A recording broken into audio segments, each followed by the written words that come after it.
TDP ఎమ్మెల్యేల పనితీరులో ఇటీవల కాలంలో చాలా మార్పు వచ్చిందని, నియోజకవర్గ స్థాయిలో గ్రీవెన్స్ల నిర్వహణ, పార్టీ కార్యక్రమాల్లో పాల్గొనడం మెరుగుపడిందన్నారు టీడీపీ జాతీయ ప్రధాన కార్యదర్శి నారా లోకేష్. జోనల్ కోఆర్డినేటర్లతో పార్టీ కేంద్ర కార్యాలయంలో శనివారం ఆయన సమావేశమయ్యారు.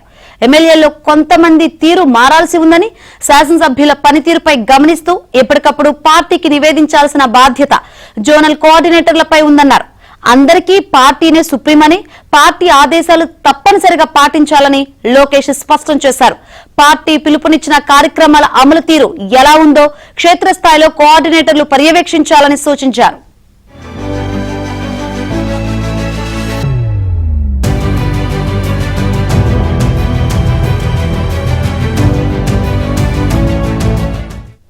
గ్రామ, మండల, నియోజకవర్గ స్థాయిలో 5% కమిటీలు ఇంకా పెండింగ్ లో ఉన్నాయని, వాటిని త్వరితగతిన పూర్తి చేయాలని లోకేష్ ఆదేశాలిచ్చారు.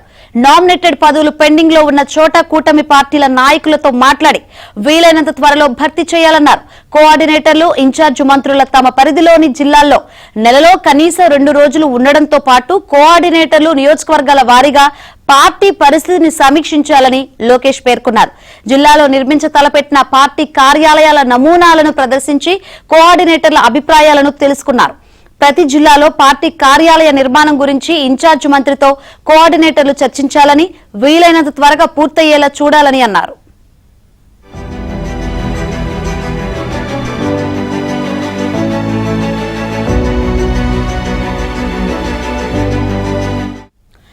టీడీపీ పార్లమెంటరీ పార్టీ అధ్యక్షుల ఎంపికపై కసరత్తు తుది దశకు వచ్చింది. ఇవాళ పార్లమెంటరీ పార్టీ అధ్యక్షులను ప్రకటించే అవకాశం ఉంది.